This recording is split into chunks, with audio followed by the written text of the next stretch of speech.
Hi guys, I'm your teacher Darcy. Thank you for joining my class. Today I will share with you 3 Chinese characters that relate to bird. The first word is bird. Icon of a bird spread its wings and has a beak, eyes, 2 feet, and a tail.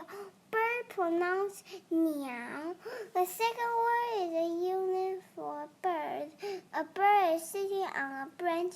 Unit for a bird or owl pronounced zi. The last word is pair. 2 birds sitting on a branch. Pair pronounced swa. Thank you very much. Looking forward to see you next time. Bye.